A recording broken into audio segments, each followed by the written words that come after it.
और काम की बात जो पढ़ रहे थे वो ये है कि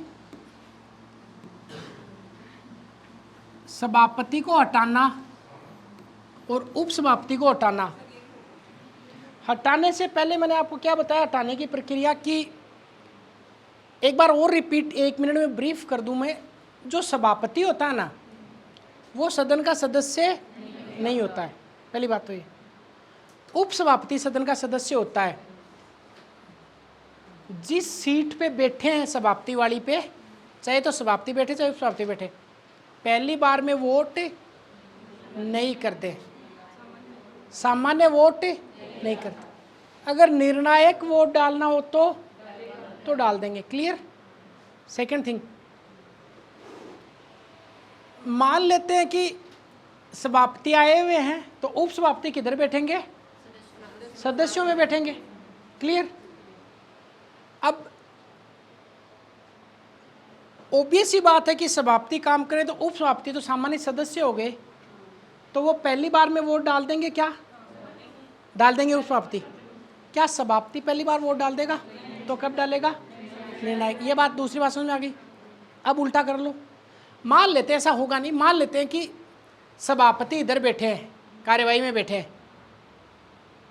उपसभापति मीटिंग कर रहे हैं, उपसभापति सभापति तो कर रहे हैं। उस टाइम में क्या सभापति सामान्य वोट डाल देंगे क्या? क्यों? क्योंकि वो सदस्य नहीं है। याद रहे, एग्जामिनर एक बार, ये जो क्लास कलेक्टर की क्लास इधर चलती थी, उसमें एक क्वेश्चन दिया था पॉलिटिका बना के कि सभापति को सामान्य कार्यवाही में अपना मत रखने का अधिकार नहीं है। तो ये कथन गलत है या सही है? वापस बोलता हूँ, आप भी गलत करोगे। सभापति को, जब वो सभापति तो नहीं कर रहा हो और सामान्य रूप से बैठा हो, तो अपना मत रखने का अधिकार नहीं है। बात गलत है या सही है? ये बात गलत है। मत रखना और मत देना दोनों। मत रखना मतलब अपनी ओपिनियन रखना, बोलना, अभिव्यक्ति, एक्सप्रेशन करना। तो मत रखना अलग है, मत देना अलग है। याद रहेगा क्या? मत देना मतलब वोट डालना, और मत रखना मतलब अपनी बात रखना। तो समझ में आ गया ना? ऐसे क्वेश्चन एग्जाम में है तो अपन पढ़ के भी गलत कर देते हैं, और फिर आते टाइम बस में औरों को और ख़राब करते हैं कि देख ये गलत करके आ गया, कहाँ से देखा, ये पढ़ाया मैं पॉलिटी में, तो चाहे तो रिकॉर्डिंग पे चेक कर ले, ऐसा बोला है। जबकि अपन गलत, अगले को ही फिर अपन हाँ करवा के छोड़ते हैं कि वो सोचता है कि यार कहीं मैं ही गलत हो गया हूँगा, ऐसा करके। समझ गए? हाँ,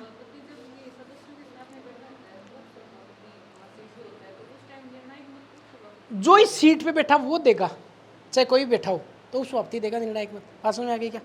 ये बात मैंने आपको क्यों बताई है? ये हटाने वाली प्रक्रिया में अब काम में आएगी ये बात अपने, इसलिए मैंने बताया। मान ले सदस्य को हटाना है, सभापति और उस सभापति को हटाना है। याद रहे, चाहे तो सभापति को हटाना हो चाहे उपसभापति को हटाना हो, दोनों को ही राज्यसभा हटाएगी। याद रहेगा, कौन हटाएगा? राज्यसभा। पहली बात है। मतलब ये है कि अब भाई जैसे अपने यहाँ 2 बैच चल रहे हैं, एक हिंदी का चल रहा है, एक मैथ्स का चल रहा है, और आपको पॉलिटी नहीं पढ़नी है, तो आप शुरुआत तो आप करो कि साहब इस आदमी से पॉलिटी नहीं पढ़नी चाहिए और किसे पढ़ा दो। शुरुआत कौन करेगा?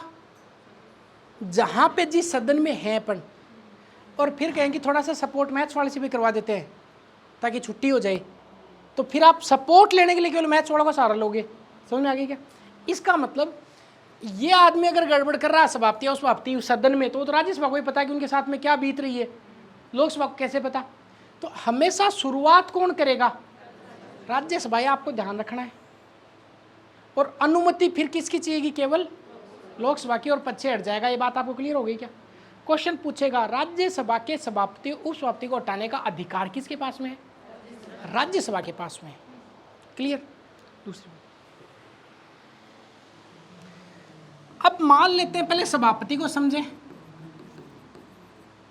और सभापति को हटाना है। अब ये आपके लेवल पर तो काम की नहीं है, पर फिर भी बता देता हूं। जितने सदस्य हैं, मान लेते हैं राज्यसभा में 100 सदस्य हैं, तो एक लिखा हुआ है, एक लाइन, वो केवल इसके लिए लिखी हुई है, पूरे संविधान में किसी के लिए नहीं लिखी गई है, केवल लोकसभा के अध्यक्ष और राज्यसभा के सभापति के लिए। जब मैं सभापति का वर्ड यूज करूं तो आप अंडरस्टैंड कर लेना कि उपसभापति भी शामिल है। जब लोकसभा अध्यक्ष की बात करूँ तो समझ लेना कि 4 लोग ऐसे हैं जिनके लिए ये शब्द लिखा गया पूरे संविधान में, किसी के लिए नहीं है, प्रभावी बहुमत। प्रभावी, ये समझना है। इसको बोलते हैं इंग्लिश में इफेक्टिव मेजोरिटी।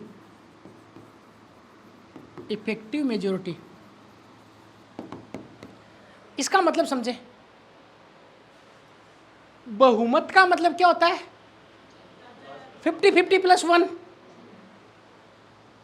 100/2 + 1, 51 क्या हो गया? बहुमत हो गया।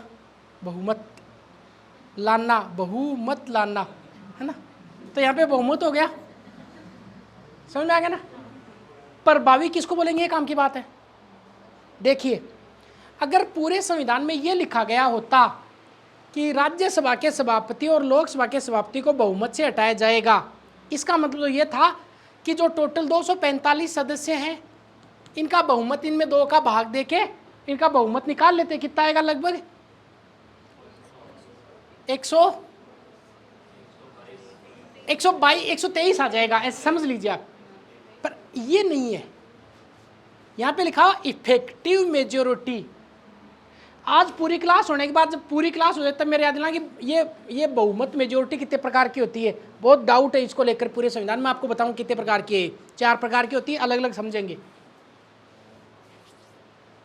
इसका मतलब यह कि मान लेते टोटल 100 सीट थी, 10 लोगों में से 5 की तो डेथ हो गई, 5 आए नहीं, तो 5 आए नहीं मतलब 5 खाली है सीटें, 10 सीटें खाली हैं, तो टोटल सीटें कितनी है? यहाँ पे कितने लोग आए हैं?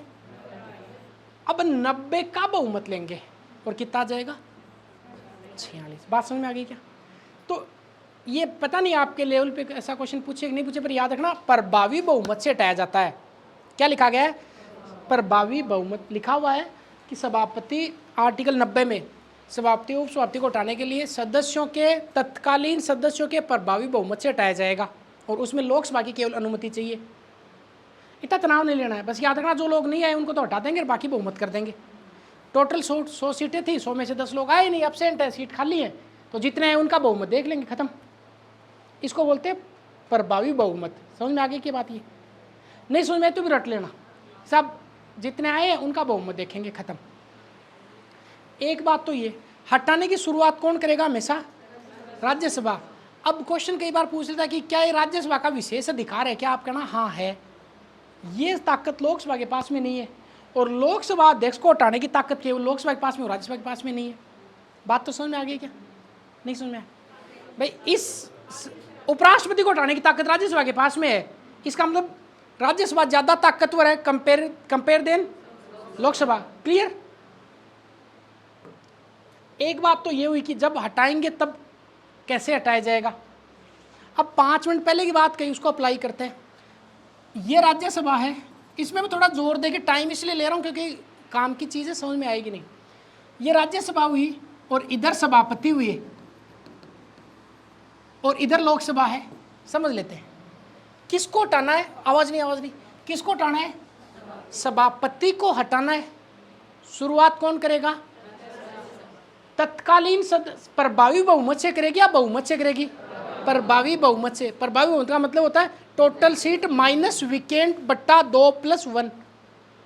ये क्या बोल गया मास्टर? टोटल सीट माइनस वीकेंट कितनी है? बट्टा 2 + 1। टोटल सीटों में से जो खाली सीटें वो घटा देंगे, भाग 2 का दे लेंगे, +1 कर देंगे। 5 नंबर की मैथ्स भी आएगी आपके, ध्यान रखना। इधर लोकसभा है। मान लेते हैं राज्यसभा के सभापति को हटाने का प्रस्ताव आ गया, इन लोगों ने शुरुआत कर ली, ये ध्यान रखना। अब इसको जैसे ही प्रस्ताव आया, पहले तो प्रस्ताव लाने के 14 दिन पहले इसको सूचना दे देंगे। ये तो आपको मैंने बता दिया, राष्ट्रपति में भी ये सूचना मिलते ही साहब को समझ में आ गया कि अब ये सीट पे तो मैं नहीं बैठूंगा। अब समझ में आ गया ना? अर्थात सभापति को हटाने का अगर प्रस्ताव लाया गया हो तो उस समय में वह सभापति की सीट पर नहीं बैठेगा। क्लियर? तो कहां बैठेगा? वो इस सीट से उठेगा, उधर सदस्य में जाके बैठ जाएगा। भाई सदन में तो रहेगा ही वो, ऐसा थोड़ी है कि उसको भी तो आरोप ही सिद्ध नहीं हुए हैं तो उसको तो अब वो कहे कि तू तो अब छोड़ दे सीट, कोई और धंधा ढूंढ ले। नहीं, अभी तो आरोप सिद्ध नहीं हुए ना, मान लो हटाने का प्रस्ताव लाया गया है, पर प्रस्ताव लाते ही ये समझ लिया जाता है कि भाई समाप्ति होगा तो निर्णायक वोट डाल देगा, हटाएंगे नहीं टाइम बराबर के मत कहेगा नहीं हटाना है, तो निर्णायक वोट नहीं देते वो, इसलिए उसको किधर बैठा देते हैं, सामान्य सदस्यों में बैठा देते हैं। तो पहले तो निर्णायक की सीट पर नहीं बैठेगा इधर, दूसरा कौन सी सीट पर बैठेगा, इधर सदस्यों में बैठेगा, सामान्य सदस्यों में। अब इंटरेस्टिंगली आप बताना है, अब जब कार्यवाही चल रही है उस टाइम में वोट दे देगा क्या, सामान्य कार्यवाही में वोट दे देगा, क्यों, क्लियर हो गया। अर्थात जब सभापति को हटाने का प्रस्ताव, मैं बोल रहा हूं लाइन से फ्लो से, जब सभापति को हटाने का प्रस्ताव अगर लाया गया हो तो वह सभापति की सीट पर नहीं बैठेगा, उस समय वह सामान्य सदस्य की तरह रहेगा। क्या अपना मत रख सकता है वो, हाँ रख सकता है, मत रख देगा, मत रख सकता है, बोल सकता है, कार्यवाही में भाग ले सकता है, पर वोट नहीं देगा, कोई सा ही वोट नहीं देगा। निर्णायक तो इसलिए नहीं देगा कि निर्णायक की सीट पे नहीं है, सामान्य वोट इसलिए नहीं देगा कि वो। अब इधर आओ थोड़ा सा, अब मान लेते हैं राज्यसभा, खड़ा नहीं होना ऐसे ही, राज्यसभा के सभापति की जगह उपसभापति को हटाना है। अरे समझ लो इसको, मुझे पता है इसमें बड़ा आप गफला करके आते हो परीक्षा में। उपसभापति को हटाना है, तो हटाने का जैसे ही प्रस्ताव आया, ये इस सीट पे तो नहीं बैठेगा, इधर आके सामान्य सीट पर बैठ जाएगा। कार्यवाही चल रही है, क्या उस चलती हुई कार्य में वोट दे देगा वो, हाँ दे देगा। क्यों दे देगा, क्योंकि वो सदस्य है। मत रख देगा, हाँ रख देगा, मत दे देगा, हाँ दे देगा, अपनी बात रखेगा, बिल्कुल रखेगा, सामान्य सदस्य की तरह। अगर भी उसको हटाएंगे भी तो गोली थोड़ी मारेंगे, इस पद से हटाएंगे सदस्य तो फिर भी रहेगा वो, तो सामान्य सदस्य की तरह काम करता रहेगा। हाँ इसको हटा दिया तो कुछ नहीं रहेगा, क्योंकि उपराष्ट्रपति का पद छूट गया इसका, तो समाप्ति भी नहीं रहा, सदस्य तो है ही नहीं वैसे भी। क्लियर होगी क्या बात ही। अब फ्लो में बोल रहा हूँ, अगर सभापति और उपसभापति को हटाने का प्रस्ताव अगर लाया गया हो तो सभापति और उपसभापति दोनों ही सभापति की सीट पर नहीं बैठेंगे, अर्थात दोनों ही निर्णायक मत नहीं दे सकते, दोनों सामान्य सदस्यों की तरह बैठेंगे। चूंकि राज्यसभा का सभापति उस सदन का सदस्य नहीं होता, इसलिए वह सामान्य वोट भी नहीं डाल पाएगा तथा निर्णायक वोट भी नहीं डाल पाएगा, परंतु इसके विपरीत उपसभापति जो है वो सदन का सदस्य होने के नाते वो सामान्य कार्यवाही में वोट डालेगा, केवल निर्णायक वोट नहीं डालेगा। क्लियर हो गया कि ये लाइन समझ में आ गई आप लोगों की, ये आपको समझना है। ऐसा क्वेश्चन कथन बेस्ड आएगा, मेरा मन कहता है कि ऐसा क्वेश्चन कभी आएगा और बहुत सारे लोग उसको गलत करके आएंगे, तो आप लोग उसको ठीक करिए। लिखवाऊँ इसको, चलो लिखिए फिर आप इसको, बहुत फास्ट में लिखना है, ये तो कर ही लिया, इस पर करना आपको। लिखिए समाप्ति उपसमाप्ति दोनों साथ ही लिखवा दूँ, उसमें क्या है, या पहले समाप्ति लिख लीजिए, लिखा हुआ है। हाँ तो राज्यसभा का समाप्ति क्या होता है, पदेन समाप्ति कौन होगा, उपराष्ट्रपति होगा।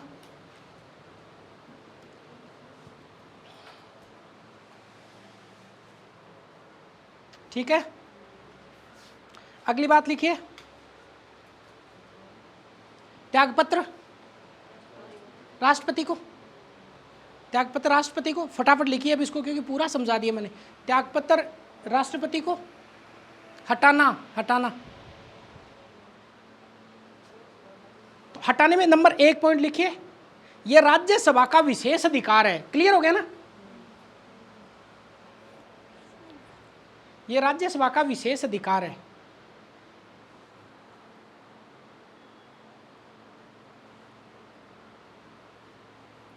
दूसरा पॉइंट, राज्यसभा के प्रभावी बहुमत से, प्रभावी बहुमत मैंने आपको समझा दिया है, राज्यसभा के तत्कालीन सदस्यों के प्रभावी बहुमत से, राज्यसभा के तत्कालीन सदस्यों के प्रभावी बहुमत से हटाया जाएगा।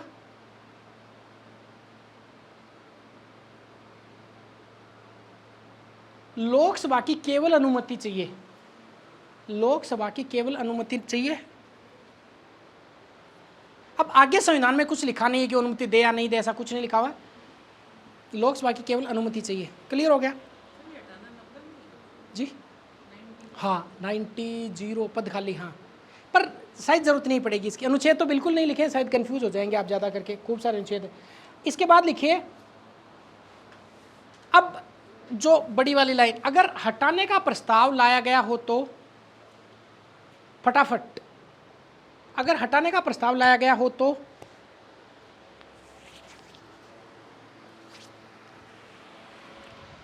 हटाने का प्रस्ताव लाया गया हो तो मतलब 14 डेज पहले सूचना करनी पड़ेगी, 14 दिन पहले सूचना, प्रस्ताव लाया गया हो तो 14 दिन पहले सूचना, कोमा ऐसे समय में, अब कंसंट्रेट करना, ऐसे समय में सभापति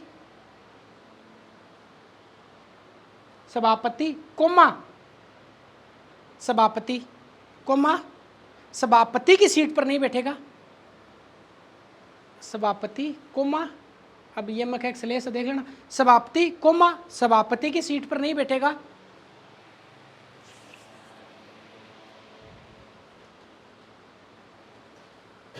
अर्थात वह निर्णायक मत नहीं दे सकता,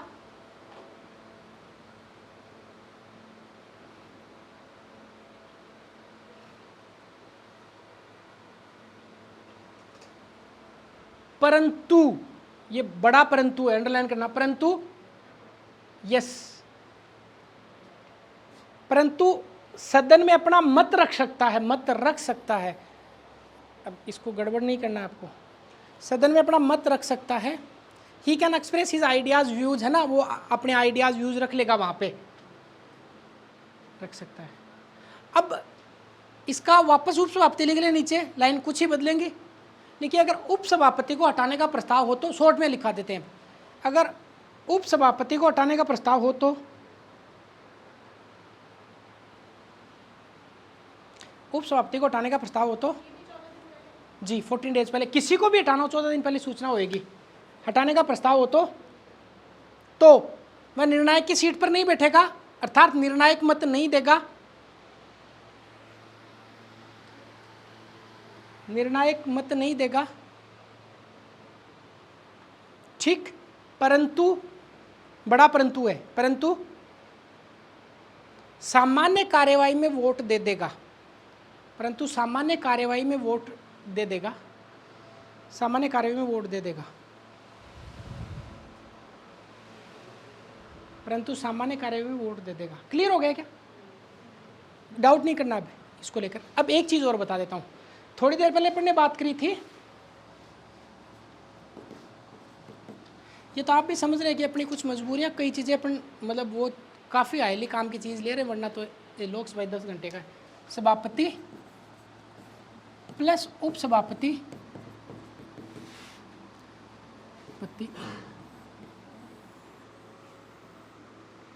अब एक लाइन है बहुत काम की है, ध्यान से समझना है। मान लेते हैं कि दोनों अनुपस्थित हैं, समझना पहले, मान लेते हैं कि दोनों क्या है, अनुपस्थित है, और मान लेते हैं कि दोनों के पद खाली हैं। ये डिफरेंस है, यहाँ पे दोनों के पद खाली हैं।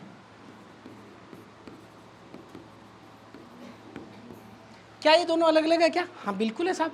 अनुपस्थित तो मतलब कि आज दोनों नहीं आए, अनुपस्थित। पद खाली होने का मतलब कि दोनों है ही नहीं पद पे, कल आएंगे ना पता ही नहीं, क्योंकि है ही नहीं वो पद पे, उनकी तो दोनों की डेथ हो गई, या दोनों ने त्यागपत्र दे दिया, या जो भी कुछ वहां पर पद खाली है। अब इसको ध्यान से समझना है। मान लेते हैं कि सभापति और उपसभापति दोनों अनुपस्थित है, तो क्या होता है सुनिए।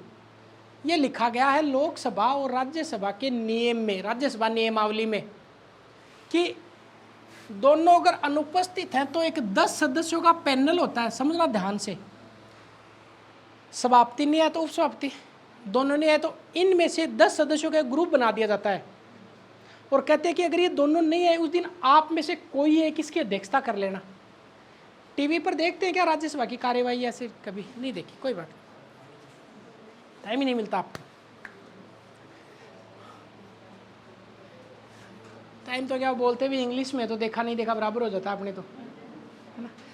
चलिए, तो आप देखेंगे कई बार सभापति इधर हैं, कई बार उपसभापति इधर है, कई बार 10 में से कोई एक इधर बैठा है। तो अगर अनुपस्थित है तो 10 में से कोई भी एक क्या करेगा? अध्यक्षता कर लेगा।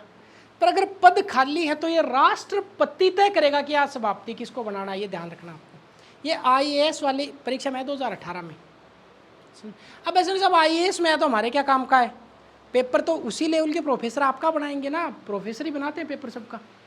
तो याद रहे, पद अगर खाली है तो कौन तय करेगा, और पद अगर अनुपस्थित है तो 10 सदस्यों का पैनल होता है वो तय करेगा। कच्ची पेंसिल साथ लेके जानी है परीक्षा में, उसके अंडरलाइन कर देना जो हाईली पूछता। आने वाले क्वेश्चन गलत हो गए तो फिर आपका बहुत के पीछे आप चले जाते हैं, इसलिए आने वाला गलत नहीं होना है। ऐसा कोई क्वेश्चन आ गया अतरंगी पढ़ाई में से जो आ ही नहीं रहा तो फिर किसी को ही नहीं आ रहा होगा, ऐसा भी क्या है, क्या लिखेंगे, दोनों चीजें लिखें। अनुपस्थित 10 सदस्यों का पैनल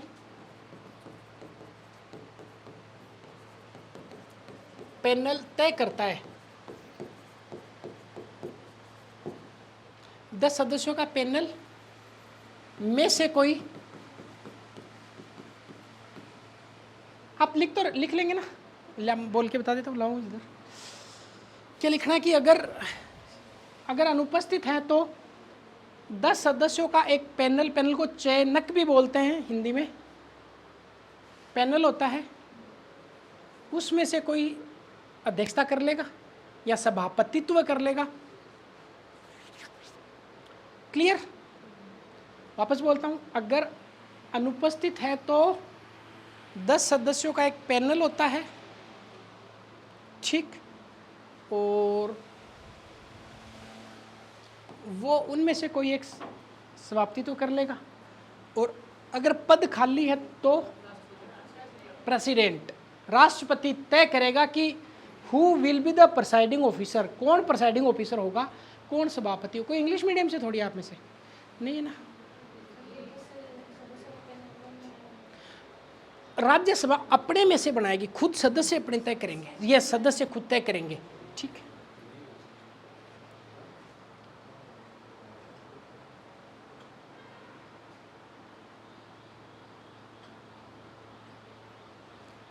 ये तो क्लियर हो गया, पीछे आते हैं।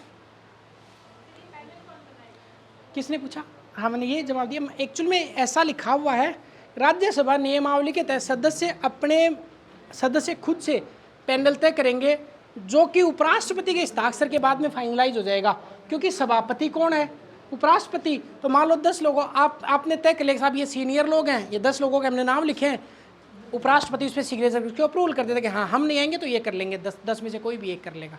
क्लियर, पहले से जब कार्यवाही शुरू होती है राज्यसभा की तभी से तय हो, तो नाम में लिखा गया ऑलरेडी पहले से ही कि तय कर लेते पहले ही। वो आए उस दिन, ऐसा नहीं है कि आग लगने पर कुआं खोदना, ऐसा नहीं है, पहले से तय होता है साहब ये नहीं है तो ये नहीं है तो फिर ये कर लेंगे, ये पहले ही तय कर लेते हैं वो। क्लियर हो गया ना। उन 10 के नाम क्यों, 10 के भी क्यों, हो सकता है उनमें से कोई 5 लोग नहीं है, 6 लोग नहीं है, 7 लोग, तो 10 लिख लिया कि कोई न कोई तो आएगा, वो उस टाइम में अध्यक्षता कर लेगा।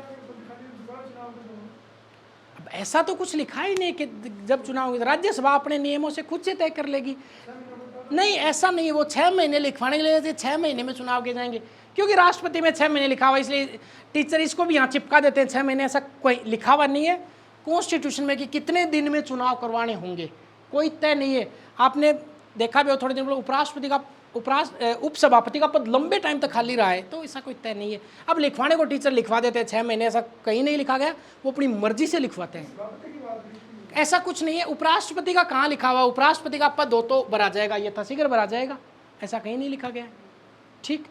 याद रहे राष्ट्रपति का पद है वो 6 महीने में भरना पड़ेगा। उपराष्ट्रपति के पास क्या लिखा होगा, अगर लिखना तो आप लिख सकते हैं, उपराष्ट्रपति का पद खाली तो यथाशीघ्र भरा जाएगा। व्हाट इज यथाशीघ्र, नहीं पता क्या होता है यथाशीघ्र, 6 महीने टीचर चिपका देते हैं जबरदस्ती का, ऐसा कहीं नहीं लिखा गया है। क्लियर, आपको लिखना तो ये भी लिख सकते हैं, उपराष्ट्रपति का अगर पद खाली तो 6 महीने का कोई प्रावधान नहीं है, ये गलत लिखाते हैं, ऐसा भी कर सकते हैं। चलिए ये लिख लिया, ये लिख लिया, ये लिख लिया, ये लिख लिया, ये लिख लिया। अब थोड़ा सा महासचिव के बारे में बात कर ले, करना तो कर लो, वरना आपके लेवल पे ऐसा कोई काम करनी है कर लेते हैं, बता देते हैं महासचिव। महासचिव 2 मिनट में थोड़ा सा बता देता हूं ताकि दिक्कत नहीं है।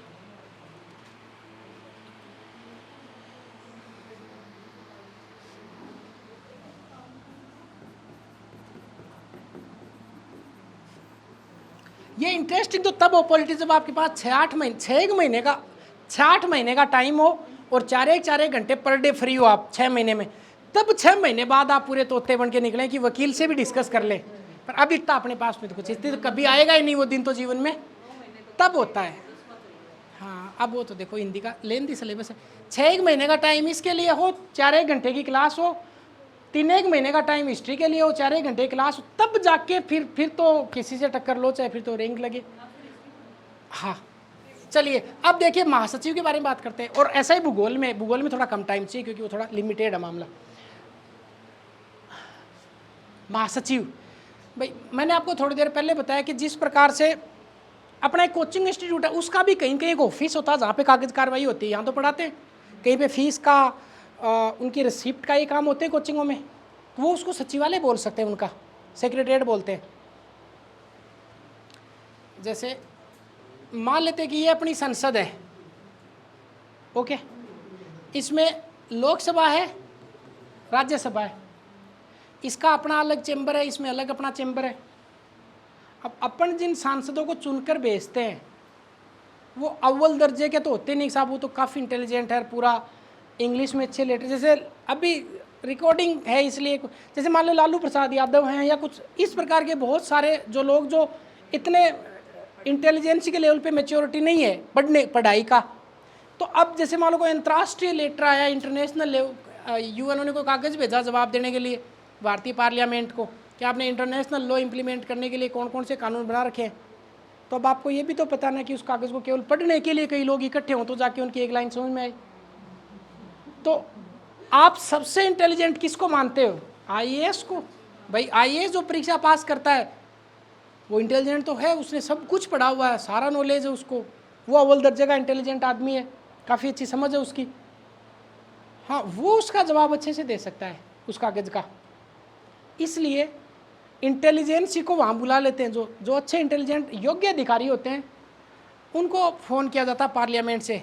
जैसे राजस्थान कैडर के कोई सबसे अच्छे इंटेलिजेंट अधिकारी, कोई अगर आप नाम जानते हो तो बता सकते हैं, कोई भी नाम। अब वो इंटेलिजेंट होने का मतलब ये नहीं है कि साहब वो तो अभी लगे उनको इतना नहीं, जिनको 10 साल का एक्सपीरियंस हो, नहीं, वो अभी आप बहुत एक टाइम चाहिए, एक टाइम के बाद में 5, 10, 15, 20 साल बाद मैच्योरिटी आती है प्रशासन में जाने के। जैसे ऐसा नहीं कि किसी के आईएएस में पहली रैंक है तो उसको जाते हैं फिर वो तो साहब वो तो इधर आइए आप तो काफ़ी इंटेलिजेंट है, वो तो तुक्का लगता है। देखिए तुक्का इसलिए लगता है क्योंकि सारे सहयोग सेट हो जाते हैं। अब ये टॉपिक से हट रहा हूँ, पर मान लो किसी ने मेंस का एग्ज़ाम दिया है और किस्मत से 4 टीचर उसको ढंग के मिल गए, बहुत लिबरल आदमी, उस पे कॉपी की बात थी, और चारों ने ठीक ठीक से मार्क्स दे दिए 4 ही पेपर में। पेपर तो टोटल 16 सब्जेक्ट होते हैं छोटे छोटे आरएस मेंस में, चारों में ठीक से नंबर दे दिए और आरएस बन गया। अब इसका मतलब ये कतई नहीं है कि वो काफ़ी इंटेलिजेंट है, एक जो रह गया वो डल है, ऐसा ये है नहीं, सही बात। तो एक और बता दूं आपको मैं, 800 नंबर का आरएस मेंस का पेपर होता है, उसमें से 200 नंबर का हिंदी और इंग्लिश का पेपर होता है। मान लेते हैं किसी की हिंदी पे ज़बरदस्त कमांड है, एक का नाम है, अभी तो रिकॉर्डिंग में नाम नहीं लूँगा, उनके बहुत अच्छे नंबर आ गए हिंदी इंग्लिश में चौथे पेपर में, उस वजह से वो आरएस बन गए। तो इसका मतलब ये थोड़ी इसको हिंदी इंग्लिश आती हो, काफ़ी इंटेलिजेंट है, बाकी उनको हो सकता है किसी मामले की समझ ही नहीं हो। बात समझ में आ गया ना? इसलिए ये तो तय नहीं करता है कि किसके कितने नंबर आए हैं। योग्य अधिकारी मतलब उसने अपने 15-20 साल के कैरियर में कितना अच्छा काम किया है, कितना लोगों से इंटरेक्ट किया, कितने सुधार किए, कितने इनोवेटिव आइडिया उनके। बात समझ में आ गई ना? इसलिए आईएएस का सिलेक्शन होना वो इंटेलिजेंसी नहीं है। पर हाँ, ये समझते हैं जो आईएएस बना है 15-18 साल नौकरी करी है। अभी जो महासचिव हैं वो 1982 कैडर के आईएएस अधिकारी हैं। 82 कैडर सोच लो, अपना तो जन्म भी कई सालों बाद हुआ उसके, उस टाइम तो वो आईएएस थे, उनको ला के फिर महासचिव बनाया। देश दीपक हैं, स्नेहलता जी हैं, समझ गए ना मेरी बात? ही काफ़ी अव्वल दर्जे के अधिकारी चाहिए वहाँ पे। तो महासचिव जो सचिवालय है उसका जो उल्लेख है वो 98 के अनुच्छेद में है। किस में है? 98 सचिवालय 98 में लिखा गया है। क्या लिखा गया है? सेक्रेटरीट होगा, लोकसभा का भी होगा सचिवालय और राज्यसभा का भी, और इसका जो सबसे बड़ा जो अधिकारी होगा उसका नाम क्या होगा? महासचिव। महासचिव, जनरल सेक्रेटरी, महासचिव।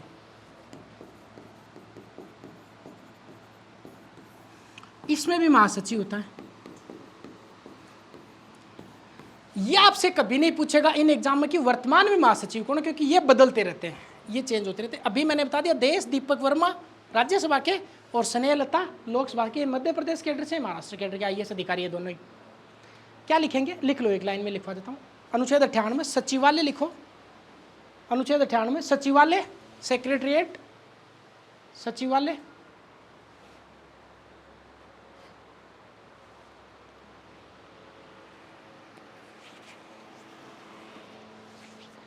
लिख लिया, ऐसा लिखें, लोकसभा और राज्यसभा दोनों के लिए अलग अलग सचिवालय हैं। लोकसभा और राज्यसभा दोनों के लिए अलग अलग सचिवालय हैं, अलग अलग सचिवालय हैं। इसका सर्वोच्च अधिकारी महासचिव होता है, सर्वोच्च अधिकारी महासचिव होता है।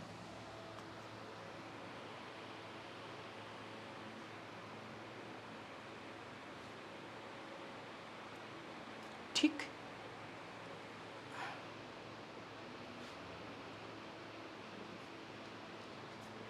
ठीक है, महासचिव सफिशिएंट है। अब लिखिए शक्तियां, हेडिंग लगाइए मोस्ट लगा के, आवर्स, शक्तियां महासचिवों को। बहुत अच्छा क्वेश्चन है ये। प्रधानमंत्री, हेड काउंसिल ऑफ मिनिस्टर, मंत्री परिषद के द्वारा नियुक्त होते हैं। प्रधानमंत्री काउंसिल ऑफ मिनिस्टर, कार्यकाल नहीं होता है, कोई इनका कार्यकाल फिक्स नहीं है। जब तक सरकार के साथ है तब तक अच्छा, ट्यूनिंग बढ़िया तो उसके साथ रह लेते हैं। ठीक, क्लियर हो गया इतना। नेक्स्ट, अब बात करते हैं शक्तियों की, पावर्स की, शक्तियां। हाँ, अभी तक का कोई क्वेश्चन है मुझे पूछ सकते हो आप लोग, नहीं है?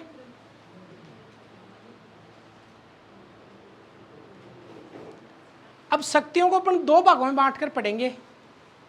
एक पढ़ेंगे वो शक्तियां जो लोकसभा के बराबर की है, और एक शक्तियां जो केवल राज्यसभा के पास की है। मुझे एक बार हेडिंग लगाने दो, शक्तियां,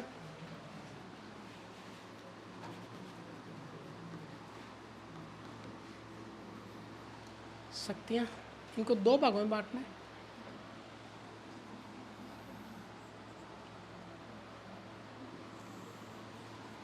फिर लोकसभा में थोड़ा कम जोर आएगा अपन को, राज्यसभा है फिर उसके सिमिलर हो जाएगा। एक ऐसा लिख सकते हैं, सामान्य शक्ति,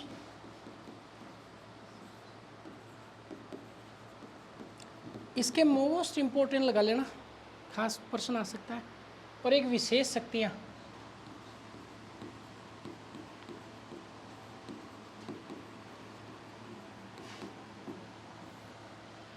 ठीक, लिख लिया। पहले कौन सी है, सामान्य शक्ति। सामान्य शक्ति वो शक्ति है जो इक्विलिएंट है लोकसभा के, अर्थात ऐसी शक्ति जो लोकसभा की और राज्यसभा की दोनों की बराबर की है। थोड़ा सा समझेंगे कंसंट्रेट करके, पहले लिख लीजिए, आप इसको उतार लीजिए, दो भागों में बांट लेना है।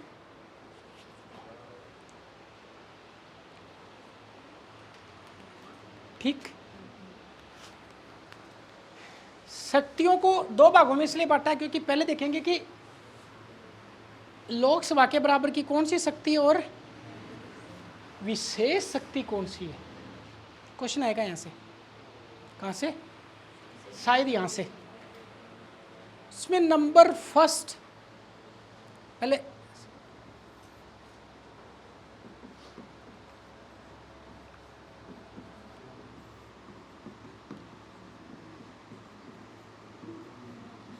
संविधान संशोधन, समझे आप इसको। इसका मतलब ये है कि संविधान का अगर संशोधन करना है, ये टॉपिक अभी नहीं पढ़ रहे हैं अपन, संविधान में अगर संशोधन करना है तो लोकसभा और राज्यसभा दोनों के पास में शक्ति बराबर की है। बात समझ में आ गया। अगर आपकी इच्छा है तो आप कहीं हेडिंग लगा लो, ऊपरी ऊपर की संविधान संशोधन पर बात करेंगे, ताकि टॉपिक के होने के बाद में 10 मिनट में बता दूंगा कैसे संविधान की संशोधन की प्रक्रिया याद दिलाएंगे। तो संविधान संशोधन के में बराबर की शक्ति है किस किस की, लोकसभा राज्यसभा की। दूसरी बात जी, 368 भाग 20 बताएंगे, इस पर भी आपको याद दिला देना, बस ये होते ही 5-7 मिनट में बता दूंगा आपको। दूसरा पॉइंट, दूसरा पॉइंट है राष्ट्रपति का जब चुनाव हो, समझ में आ गया क्या? राष्ट्रपति के चुनाव में लोकसभा को भी उतनी ही शक्ति है और राज्यसभा को भी उतनी ही शक्ति है। उपराष्ट्रपति के चुनाव में लोकसभा को भी उतनी ही शक्ति है और राज्यसभा को उतनी शक्ति, हटाने में नहीं, चुनाव में। तो दूसरी शक्ति राष्ट्रपति, आप बिल्कुल तनाव नहीं ले, एक बार अच्छे से समझा दूंगा मैं। राष्ट्रपति, उपराष्ट्रपति, चुनाव, ठीक। तीसरा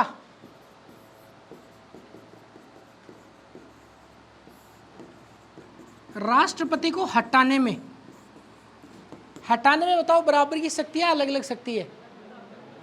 भाई बराबर की शक्ति है, मैंने बताया ना। देखो ऐसे दो टांग बनाई थी, कोई सी भी टांग पीछे खिसक सकती है, बताया था आपको। तो बराबर की शक्ति है, पता नहीं कब बताया, बरसों पहले पर बताया था।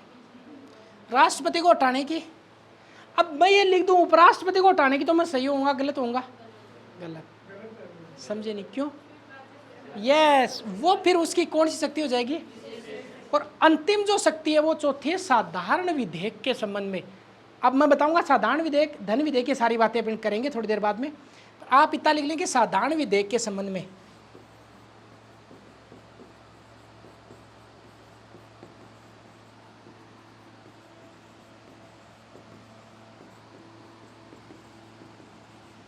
क्लियर हो गया क्या? वापस बोलो। संविधान आपको ऑप्शन देगा वो, निम्न में से राज्यसभा और लोकसभा की बराबर की शक्ति किन किन मामलों में है? एक फंसा देगा बीच में धन विधेयक, एक फंसा देगा बीच में बजट, एक फंसा देगा बीच में उपराष्ट्रपति को हटाना, एक फंसा देगा बीच में आपातकाल का अनुमोदन, एक फंसा देगा बीच में आपातकाल को हटाना, कुछ भी फंसा देगा वो। पर आपको क्या याद रखना है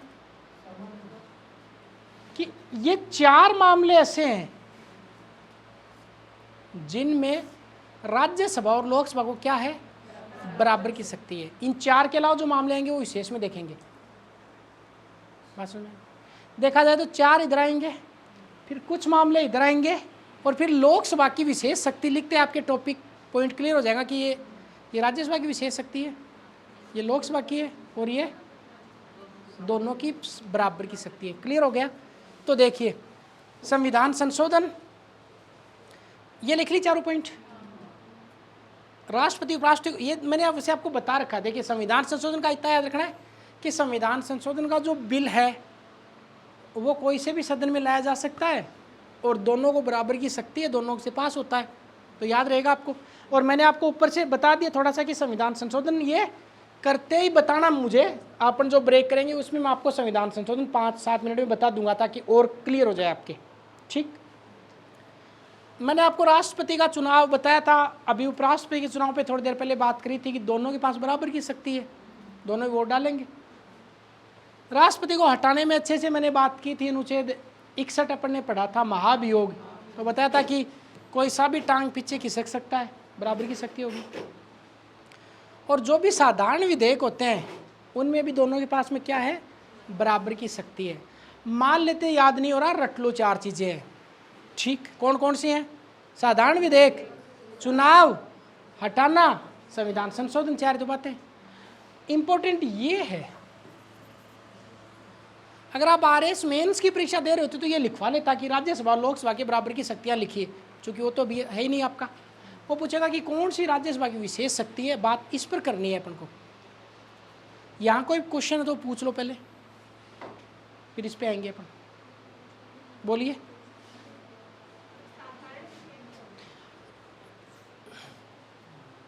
आप यही क्वेश्चन थोड़ी देर बाद में रिपीट करवाएंगे लोकसभा में, ताकि मैं आपको अच्छे से बता पाऊँ, पर ये याद दिलाएंगे आप फिर, है ना, क्योंकि मैं तो भूल ही जाऊँगा इस बात को। आपको दो बातें मैंने याद करवाने के लिए दी, एक साधारण विधेयक के बारे में और एक संविधान संशोधन के बारे में। आप मुझे याद दिलाएंगे ताकि भी बीच में नहीं आ जाए। यस, एक मेजोरिटी, तीन चीज़ें आपको बतानी है, types of majority in Indian constitution, तीन बातें आप बताएंगे मुझे। ये ठीक। अब बात करते हैं विशेष शक्ति की। विशेष शक्ति,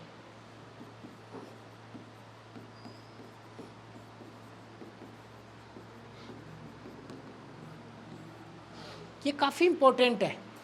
कि राज्यसभा के पास कौन सी विशेष शक्तियाँ हैं। अच्छा, आप में से कोई स्टूडेंट ऐसा है जिसको आइडिया हो कि हाँ साहब ये राज्यसभा की विशेष शक्ति है? बहुत बढ़िया, ये एक तो बता दिया आपने। और बहुत बढ़िया, अखिल भारतीय सेवा। और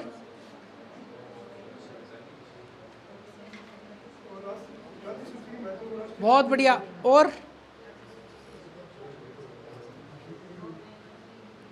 एक देखो, कई साल पहले अपन ने आपातकाल पढ़ा था। आपातकाल में अगर लोकसभा भंग हो गई तो राज्यसभा उसका अनुमोदन कर सकती है। तो कितनी शक्ति होगी टोटल? 3-4 होगी। पहले देखते हैं। नंबर 1, अब सबसे ज़्यादा पूछा जाने वाला क्वेश्चन ये है कि राज्यसभा की विशेष शक्तियों में एक है 249 अनुच्छेद है, ऐसे लिख देते चलो।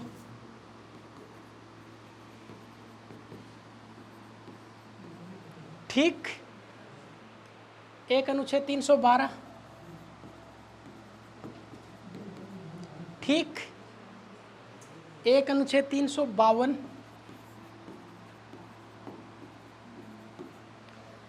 ठीक, एक अपन कर सकते हैं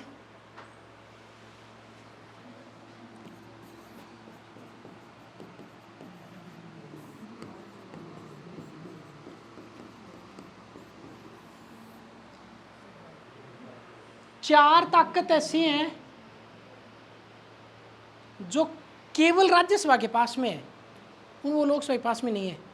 और सबसे ज़्यादा ये पूछता है वो क्रम में देगा आपको, निम्नलिखित में से कौन सी राज्यसभा की विशेष शक्ति है? 200 गुण, ये सब ज़्यादा 249/312, 321, 294, 294, 311, फिर 208, 121, 249 और 300 याद रहेगा। इनमें क्या, इनकी बातों पर अभी करने वाले, पर पहले तो बेसिक आपके समझ में है कि हाँ साहब ये है। क्लियर हो गया? अब इसको तो मैं बताऊंगा नहीं आपको, और नैतिकता तो यही कहती है कि इसको भी नहीं बताऊं, पर बता ही दूंगा, क्योंकि ये भी मैंने आपको ठीक से बताया था। बताना तो 2 ही है, पर फिर भी चलो चारों पे बात कर लेते हैं। पहले कौन से पे बात करी जाए? 249 पर।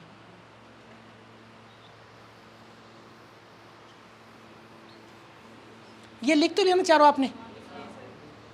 लिखने में आपका कभी गड़बड़ नहीं किया आप लोगों ने आज तक, लिखने में सही हो आप। इसको समझाने के लिए मुझे 5 मिनट चाहिए, 2 मिनट चाहिए, आप कंसंट्रेट कीजिए। देखिए, भारत में क्या है कि संघात्मक व्यवस्था है। अब यार ये क्या चीज़ है, ऐसे समझिए कि राज्यों का अलग ताकत है, केंद्र का अलग शक्ति है, एक दूसरे काम में हस्तक्षेप नहीं करेंगे।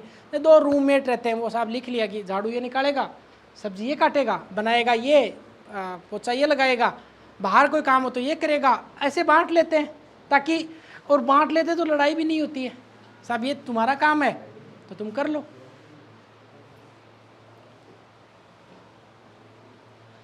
ऐसे ही केंद्र ने राज्यों में अपने काम बांट लिए, लड़ाई नहीं हुई।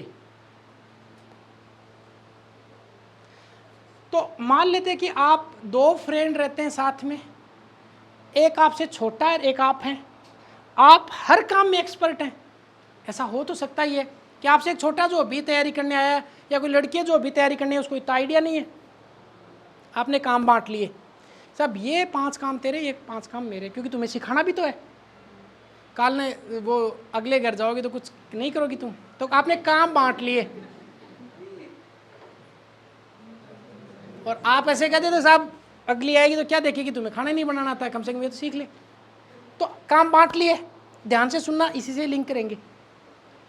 मान लेते हैं कि खाना बनाने की जिम्मेदारी आपने उसको दी जो आपसे जूनियर है, उसको कुछ खास खाना बनाना आता भी नहीं है, पर बना लेता हो और आप खुश हैं। मान लेते हैं किसी दिन आपके घर वाले आ रहे हैं उधर, तो आप ये चाहेंगे कि यार ये तो अब ये खाना बनाने का इश्यू तो अब ये बड़े लेवल का हो गया भाई, तो एक काम करते हैं, तुम 2 दिन के लिए जो पापा या मम्मी आ रहे हैं, ये खाना बनाने वाला काम मुझे दो, और मान लो ते झाड़ू पोछा वाला आप कर लो, या तुम मत करो, पर ये खाना बनाने वाला एटलीस्ट मुझे दो, वरना घर पे होगा कि ये तो सही खाना नहीं बनाते हैं।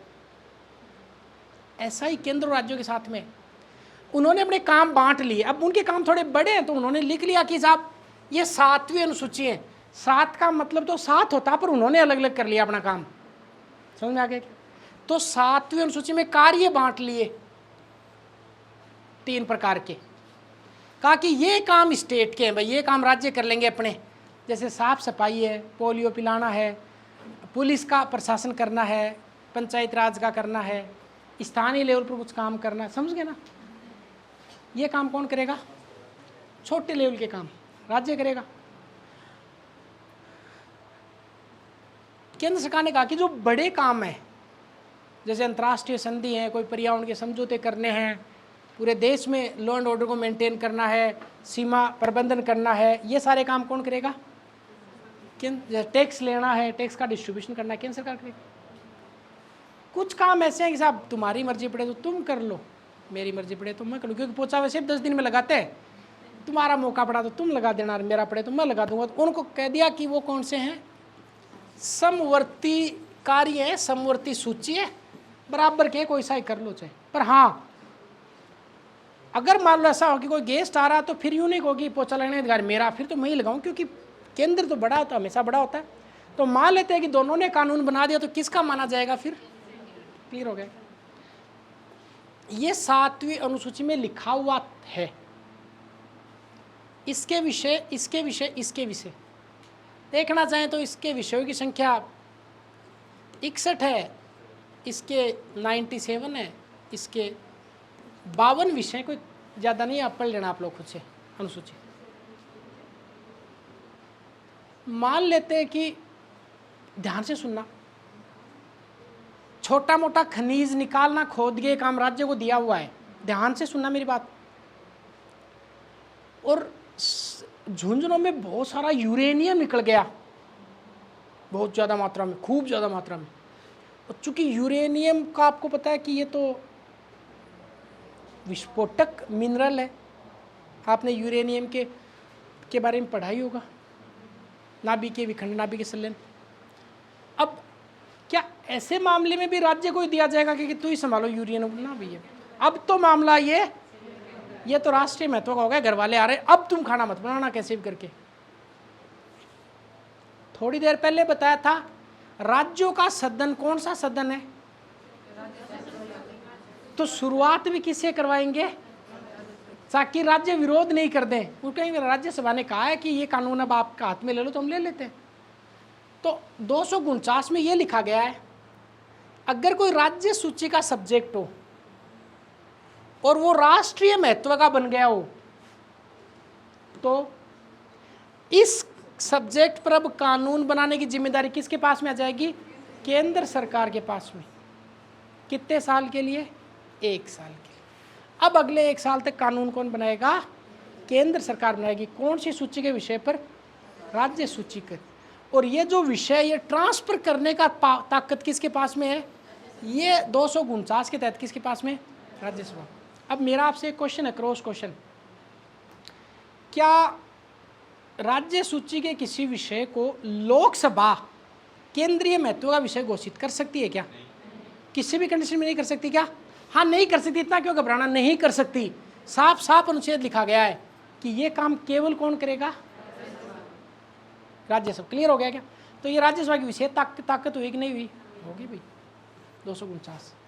अब मान लेते एक ऐसा विषय घोषित कर दिया तो लाइफ टाइम रहेगा, कुछ समय के लिए, 1 साल के लिए रहेगा ये जो यूरेनियम वाला है मामला, फिर अपने आप डील हो जाएगा। ये तो हुआ 249। अभी लिखवा दूँ साथ में? फटाफट लिखवाऊंगा, लिख लो। 249 लिखिए। राज्य सूची के किसी विषय को, राज्य सूची के किसी विषय को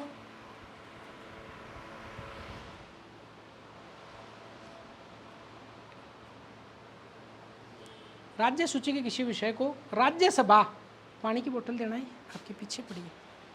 राज्य सूची किसी विषय को राज्यसभा, बोतल जोरदार है तो, राज्यसभा राष्ट्रीय महत्व का विषय घोषित कर सकती है।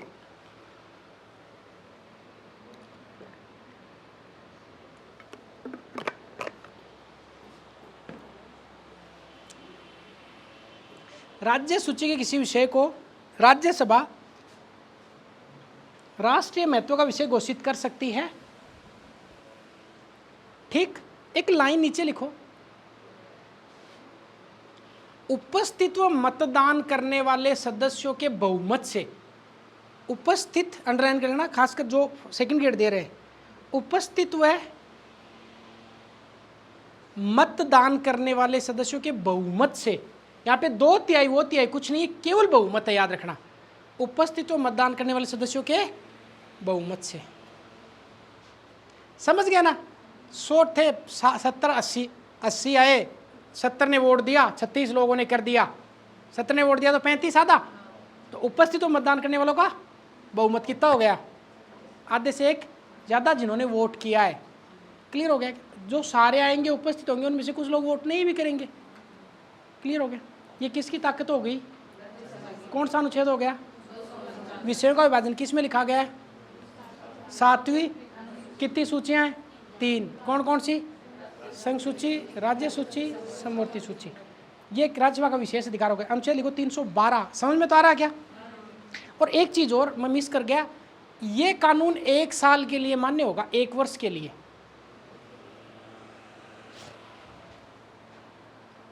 कानून 1 वर्ष के लिए, ओके? ये एप्लीकेबल होगा 1 ईयर के लिए। मान लेते हैं 1 साल का पूरा हो गया तो फिर वापस भी रिन्यू हो सकता है क्या? हाँ, हो सकता है, कितनी भी बार उसको वापस कर सकते हैं, पर एक बार में 1 साल होगा। क्लियर?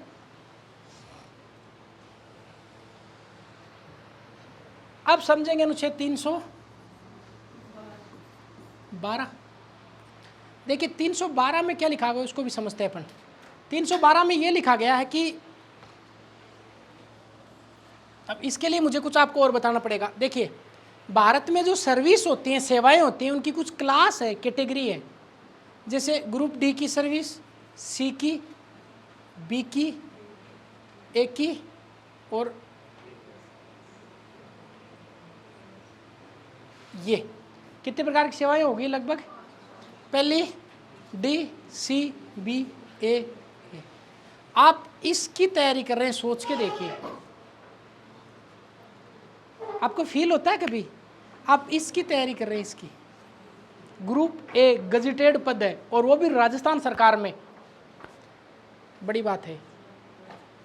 इसके ऊपर एक है AIS, all India service, Akhil Bharatiya सेवा। आपको लगा ये IAS का उल्टा लिख दिया, पर ये ठीक है, अखिल भारतीय सेवा। ठीक, देखिए अखिल भारतीय सेवाएं जो होती हैं, कई ट्रकों पे लिखा होता अखिल भारतीय परमिट, देखा है? ट्रक के आगे, बड़े वाले ट्रकों के आगे अखिल भारतीय परमिट। इसका मतलब कोई भी राज्य में घुस सकते हैं, कोई नहीं रोकेगा उनको, पूरे देश का परमिट है। ऐसे ही अखिल भारतीय सेवाओं का मतलब होता है कि ऐसी सर्विस जिसमें किसी भी राज्य का आपको कैडर दिया जा सकता है, एक राज्य का कैडर मिलेगा। समझे आप इसको? जैसे एग्जाम लेता है UPSC, संघ लोक सेवा आयोग, और आपका लेता है RPSC। ये UPSC वैसे तो कई सारे एग्जाम्स लेता है, कई प्रकार की, पर अपन को अभी 2 एग्जाम समझनी है, एक AIS और एक सेंट्रल सर्विस, केंद्रीय सेवाएं। जब आप UPSC का फॉर्म भरते हैं, कहते हैं ना कि IAS की तैयारी कर रहा है, तो असल में IAS में 24 प्रकार की पोस्ट शामिल है। समझ गए क्या? IAS अकेला कोई कलेक्टर का ऐसा कोई एग्ज़ाम नहीं है। जब भी आप UPSC की एग्ज़ाम देते हैं, इसका जब प्री होता है, मेंस होता है, इंटरव्यू होता है, तो जैसे प्री पास कर लिया ना जिन्होंने, उनको मेंस में फॉर्म भराना पड़ता है और उसमें लिखते हैं कि आपको कौन कौन से पदों के लिए करना है। तो वैसे तो 24 को 24 ही लिखते हैं, क्योंकि भाई पोस्ट तो सारी इस लेवल की है सारी, तो फिर नीचे वाली भी। उसमें सर्विस की कैटेगरी है, एक होता है ऑल इंडिया सर्विस में, एक होता है IAS जिसको बोलते हैं अखिल भारतीय सेवा में, इंडियन एडमिनिस्ट्रेटिव सर्विस, भारतीय प्रशासनिक सेवा। एक होता है IPS, इंडियन पुलिस सर्विस, भारतीय पुलिस सेवा। एक होता है IFS, इंडियन फॉरेस्ट सर्विस, भारतीय वन सेवा। अच्छा, मेरा एक क्वेश्चन है, हर क्लास में पूछता हूँ ये पढ़ाते टाइम। आप तो चूंकि दिख भी नहीं रहे कैमरे में, तो आप आराम से धूमधाम से इसका उत्तर दे सकते हैं। मान लेते हैं, अब ऐसा नहीं है कि इसको हाथ सबको खड़ा करना जितने आप सारे लोग बैठे हैं, इसमें कुछ कोई बड़ी बात नहीं है ना कि पड़ोसी कहते ओहो IPS। मान लेते हैं कि आपको मौका मिले जीवन में, या आपको पद मिल रहा हो और आपके पास में 2 चॉइस हो, जबकि तीसरी तो क्यों लिखूं, 2 मान लेते हैं, तीसरी में नहीं जाएंगे आप, मुझे पता है। 2 चॉइस हो आपके पास में, सब लोग बैठे, सबको ईमानदारी से हाथ खड़ा करना। मैं हर क्लास में पूछता हूँ ये बात, आपको इस पद के लिए, इस पद के लिए मान लेते हैं आपको एक नियुक्ति लेटर भी कोई बांट रहा हो, साहब आपको क्या लिखना है, तो आपको कि साहब IAS कोई क्या, कितने लोग आप में से ऐसे हैं कि जो कलेक्टर IAS लेना पसंद करेंगे? सबको ऊपर हाथ खड़ा करना। एक, उसमें क्या बड़ी बात है, ये कोई शर्म की बात है? आप ऐसे तो क्यों नरेगा के कर्मचारी बैठे हुए हैं, ओ ये क्या पूछ लिया, क्योंकि आप गजेटेड, आप यहाँ तक तो बैठे ही, आप भी यहाँ तक की तो तैयारी आप कर ही रहे, थोड़ा सा ही तो ऊपर जाना, कोई बड़ी बात नहीं। पर आप शायद नहीं, बहुत सारे बच्चे इसको पता नहीं, शर्मा, अब पढ़ाई में भी क्या शर्माना, पता नहीं इसमें भाई इच्छा होती है, ऐसा थोड़ी कि चाहे हुए सपने, मुझे तो राष्ट्रपति बनना था, सही बात, या मुझे तो ऐसे शुरुआत में हमेशा सोचा कि फिल्मों में जाना, फिल्मों में तो गए नहीं तो क्या वो ऐसे याद नहीं रहे दिमाग में कि काश चले जाते, तो नहीं गए तो नहीं गए, क्या बड़ी बात है। तो ऐसे कहियो कि होता है कि साहब IAS या IPS, एक बताओ, तो कितने लोग चाहते हैं कि नहीं और ऐसे नहीं, ऊपर हाथ खड़ा करना है, कितने लोग चाहते हैं कि सर IAS मिले तब मजा आए?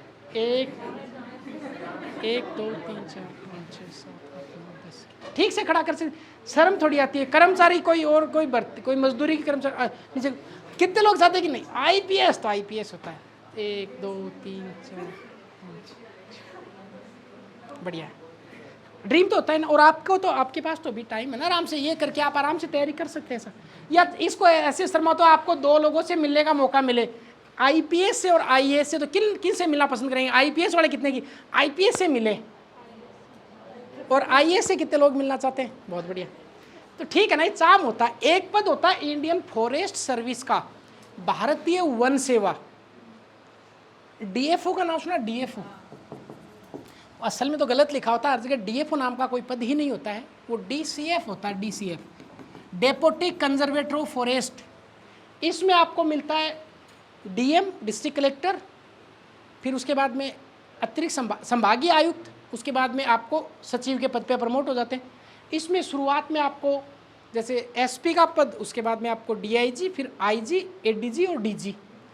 इसमें शुरुआत में आपको DCF, फिर CF, फिर CCF, एडिशनल PCF होप मिलते हैं। इसके अलावा कुछ पद और है नीचे, उनको केंद्रीय सेवा बोलते हैं। इनमें एक होता है IRS, एक होता है IFS, वापस इंडियन फॉरेन सर्विस, भारतीय विदेश सेवा, जो राजदूत जो बनते हैं, याद रहे वो अखिल भारतीय सेवा नहीं है, वो इनसे नीचे की पद है, पर उसका चाम इतना लोगों में, चाम का मतलब उसका इच्छा इतनी है कि उसकी मेरिट ज़्यादा जाती है, लोग इसको, कई लोग इसको प्रीफर करते हैं कि मुझे IFS विदेश में राजदूत बनना है। फिर और पद होते हैं सारे के सारे, एक होता है IRTS, Indian railway traffic service, एक होता है इंडियन मेल सर्विस, एक होता है Indian IDAS, Indian defence service, एक होता है Indian account and static service. बहुत सारी सर्विस होती है, 24 प्रकार की सेवाएं होती हैं। अब सुन लो, अखिल भारतीय सेवा कितनी है? 3। कौन कौन सी? IAS, IPS, IFS। नई कोई अखिल भारतीय सेवा बनानी हो, जैसे भारतीय न्यायिक सेवा बनानी हो, वो केवल शुरुआत कौन कर सकता है, कौन बना सकता है? राज्यसभा। सुन रहे? तो याद रहे, अनुच्छेद 312 में लिखा गया है, राज्यसभा अपने उपस्थित व मतदान करने वाले सदस्यों के बहुमत से प्रस्ताव पारित कर नई अखिल भारतीय सेवा बना सकती है। वर्तमान में कितनी सेवाएं हैं? कौन कौन सी? और इंटरेस्टिंग बताऊं क्या, IAS और IPS कॉन्स्टिट्यूशन के आर्टिकल में लिखी गई है, IFS का कहीं उल्लेख नहीं है। 1966 में IFS का गठन किया गया, जबकि भारतीय अखिल भारतीय न्यायिक सेवा संविधान में लिखा गया है, पर वो सर्विस है नहीं। क्लियर हो गया क्या? लिखवा दे तो सारी बातें लिख लीजिए।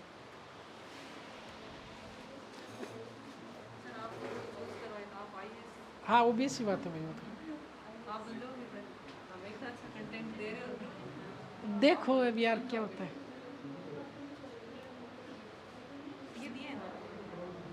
देखो वेट तो कर रहे हैं। चलिए अभी लिखते हैं अपन दोस्त 312 लिखिए। नई अखिल भारतीय सेवाएं, नई अखिल भारतीय सेवाएं, न्यू ऑल इंडिया सर्विस, नई अखिल भारतीय सेवाएं। ठीक, लिखिए राज्यसभा इसका सर्जन कर सकती है, राज्यसभा इसका सर्जन कर सकती है। वही उपस्थित व मतदान करने वालों का बहुमत। वापस बोलूं, नई अखिल भारतीय सेवा का सर्जन राज्यसभा कर सकती है, नई अखिल भारतीय सेवा का सर्जन राज्यसभा कर सकती है। उपस्थित व मतदान करने वालों का बहुमत, बहुमत, उपस्थित व मतदान करने वालों का बहुमत। क्लियर? देखिए वर्तमान में 3 अखिल भारतीय सेवाएं हैं, वर्तमान में 3 हैं। पहला लिख सकते हैं IAS, भारतीय प्रशासनिक सेवा। दूसरा लिखेंगे भारतीय पुलिस सेवा, IPS, IPS, भारतीय पुलिस सेवा, भारतीय प्रशासनिक सेवा। और तीसरा लिखेंगे IFS, IFS, Indian forest service, भारतीय वन सेवा, वन सेवा। इनके बारे में और जानना तो अपन और भी बात कर सकते हैं। हाँ देखो, वैसे तो ऊपर नीचे का ऐसा नहीं है, कुछ लोग ऐसे हैं, कुछ रेयर, जो केवल सबसे ऊपर अपना ऑप्शन IPS का भरते हैं। होते कई ऐसे कि जिनको मुझे केवल IPS ही बनना, IAS बनना नहीं। पर हाँ जनरली ऐसा होता है, मैं आपको ये भी बता दूं कि IAS, IPS, अब IFS के लिए अलग एग्जाम है, ध्यान रहे, लेता UPSC है, प्री तो दोनों का एक साथ ही लगता है, फिर मेंस में इसका मेंस अलग लगेगा, इनका मेंस अलग लगेंगे। समझ में आ गया?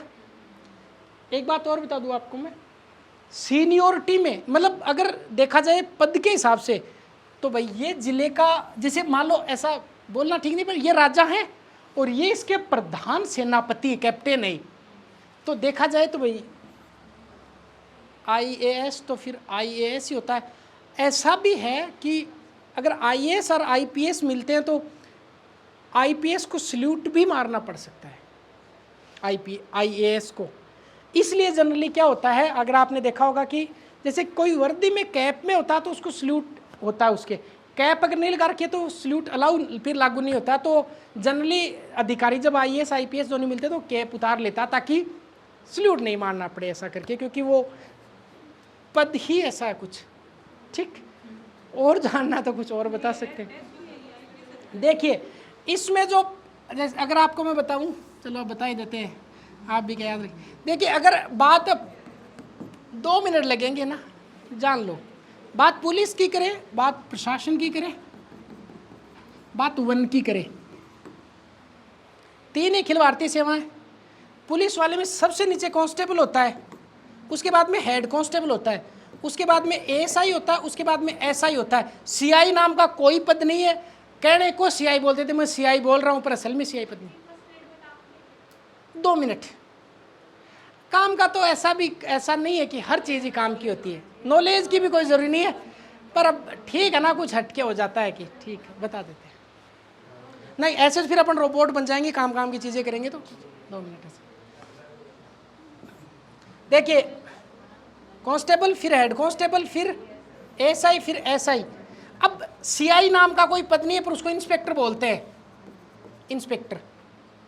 ठीक, CI की जगह पोस्ट होता है CO, जो DSP होता है, फिर DSP, और DSP के बाद में ASP, एडिशनल SP, उसके बाद में SP, उसके बाद में DIG, उसके बाद में IG, उसके बाद में ADG, उसके बाद में DGP। ये सबसे अंतिम पद होता है DGP।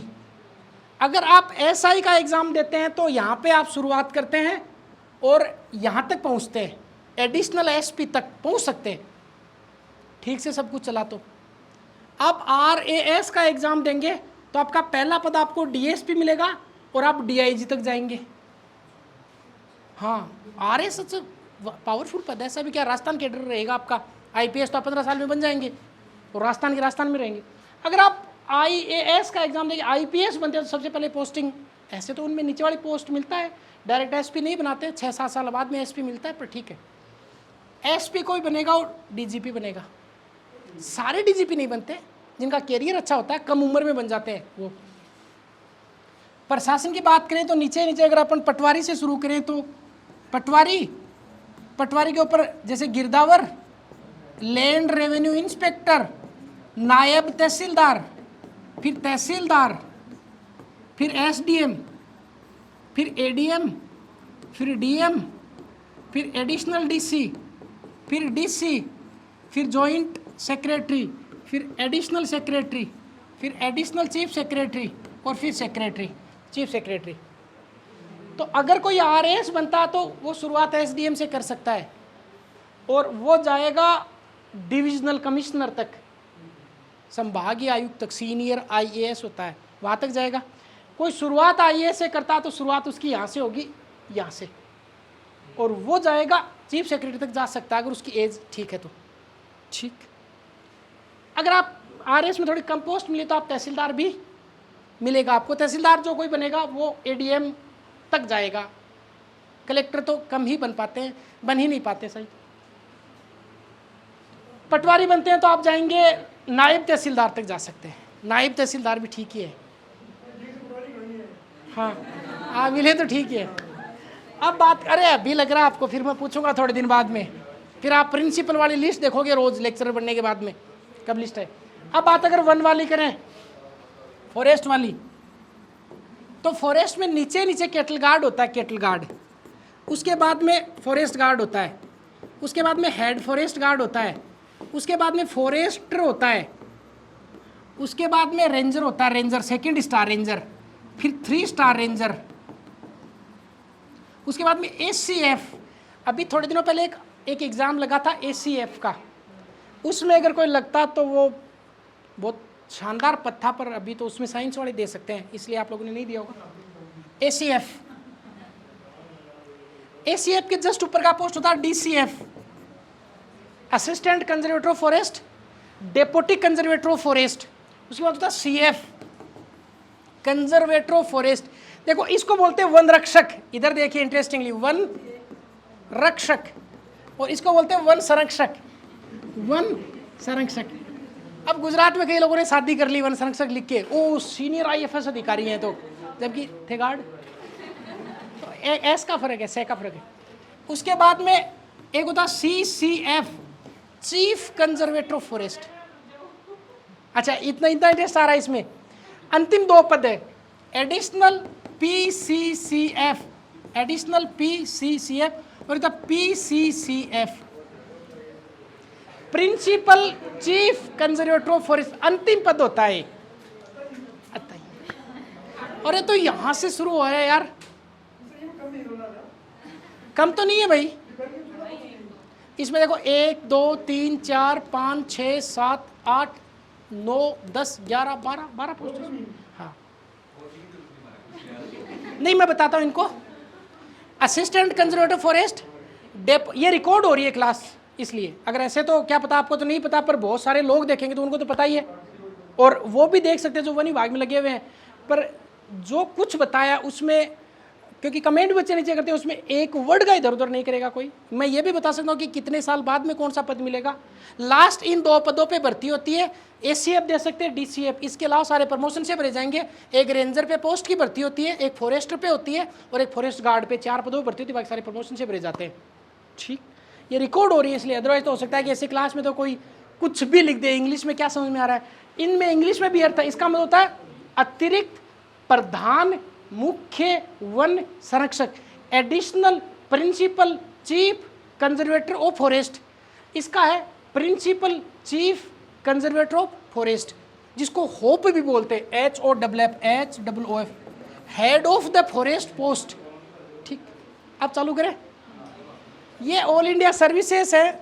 चूंकि आप लोग लेक्चरर बनने जा रहे हैं और आपको बच्चे पूछेंगे स्कूलों में, हाँ अगर आपका सच में ही टारगेट है नहीं बनना ही है, बनना है तो फिर बच्चे पूछेंगे कि मैडम या सर आईएएस कैसे बने। अरे तू पटवारी का तो कर ले, आईएएस का बनना तुम्हें। अभी बताना उन बच्चों को कि ये पद होते हैं, इसमें इतने साल बाद में प्रमोशन होते हैं, इन पदों पे ऐसे जाया जाता है, ये एग्ज़ाम लगती हैं। ज्ञान तो होना ही चाहिए भाई, अब आपकी मर्जी, आप क्या सोचते हैं।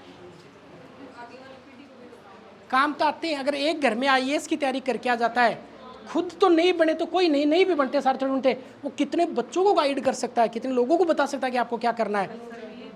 हाँ, एक अगर फेल होके आता है तो वो कितने लोगों को बता सकता है कि कैसे क्या करना है। ठीक है, जैसे मैं एग्जांपल दूँ, मैं यूपीएससी की तैयारी करने 2017 में जैसे दिल्ली गया, तो अब वो भाई साहब की बेटी, उसके दिमाग में ये कि जो वो तैयारी कर रहे चाचा जी वही मुझे करनी है। तो अब हो सकता है कि मेरा हो या नहीं हो, पर उसके दिमाग में तो अभी से एक दिमाग में है ना कि यार ये नाम का कोई पद होता है, तो ये हो सकता है कि अपन तैयारी करें। तो इसलिए इसको बोलते हैं एक इम्पैक्ट होता है, डेमोन्स्ट्रेटिव इम्पैक्ट। अगर कोई एक लड़की गांव में लेक्चरर बनती है तो अकेली नहीं बनती है वो, और एक कोई एसटी की लड़की, एससी की लड़की अगर कोई लेक्चरर बनती है, सोच के देखिए उस टाइम में पूरा एससी का समाज लेक्चरर बन जाता है। कितने लोगों की, एक शादीशुदा लड़की, एक विधवा लड़की, एक शादीशुदा लड़की अगर कोई किसी पद पे जाती है तो कितने लोगों की उम्मीद उसके साथ होती है, अरे यार ये बन गई तो मैं भी बन सकता हूँ। इसलिए खुद का तो हो सकता है कि नहीं हो, पर उसका जो डेमोन्स्ट्रेटिव इम्पैक्ट होता है वो बहुत बड़ा होता है, वो बहुत वाइड होता है। एक गांव में एक आरएएस बनता है तो पूरा गांव झूम उठता है। क्यों? क्योंकि बहुत सारे लोगों की एक उम्मीद ये होती है कि यार इसका हुआ है तो अपना भी हो सकता है। इसलिए ये नहीं कि काम कर देगा, काम तो कर ही देगा, गांव का है तो क्या, इसमें क्या बड़ी बात है। तो ये एक प्रभाव होता है। आप बनेंगे तो देखना कितने सारे लोगों की उम्मीद, आपको देख के कुछ लोग तैयारी शुरू करेंगे। फिर पता ना किस बात का, आपके घर पे कुछ आपको पूछ रहेंगे कि मुझे बताओ कि कैसे। यहाँ बढ़िया बढ़िया लेक्चर डालते हैं, उनको बच्चे कम देखते हैं। कल एक इंटरव्यू परसों डाला था, उस पर 40,000 व्यू आए। तो आप सोच के देखिए क्यों, क्योंकि वो होता है डेमोन्स्ट्रेटिव इम्पैक्ट, प्रदर्शनकारी प्रभाव होता है। आप बनते हैं, आपके साथ पूरा गांव बनता है, उनकी उम्मीदें बनती हैं। बात समझ में आ गई ना। इसलिए कुछ चीज़ों का आइडिया होना चाहिए। हो सकता है आप मेरी बात से सहमत हो या नहीं हो, और मुझे आपको सहमत करके कुछ खास लेना भी नहीं, क्योंकि मुझे आपको कौन सा डेमो देना, मैं तो आपको नाम तक नहीं बताया मेरा इतनी, आज लास्ट क्लास है पढ़ी, समझ गए ना। नहीं वो बात ठीक है, पर ऐसा नहीं है। आपको तो कई साल पहले भी पढ़ाया था, पर आप उस टाइम में अगर इंटरेस्ट लेके पढ़ते तो आज शायद बहुत ज़्यादा आगे चले जाते। चलिए अब अपन शुरुआत करेंगे नेक्स्ट 352 के बारे में अपन लिखेंगे। ठीक, थोड़ा लंबा हो गया क्या मामला? कोई बात नहीं, हो गया तो क्या है। अनुच्छेद 352 अपने क्या काम किया, अपन तो लेक्चर की तैयारी कर रहे हैं, पर लेक्चर बहुत बड़ा होता है यार। सारे आरएएस की तैयारी करने वाले लेक्चर की कर रहे हैं। 352 में अपन लिखेंगे 2-3 बातें। क्या लिखेंगे? इतना लिख लिए कि अगर राष्ट्रीय आपातकाल का अनुमोदन करना हो, लिखिए अनुच्छेद 352 में राष्ट्रीय आपातकाल का अनुमोदन करना हो, आपातकाल का अनुमोदन करना हो, और लोकसभा भंग हो गई हो,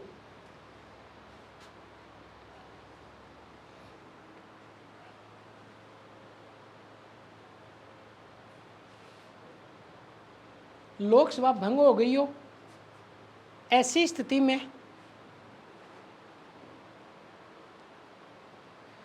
राज्यसभा प्रस्ताव को अनुमोदित कर सकती है। राज्यसभा प्रस्ताव को अनुमोदित कर सकती है।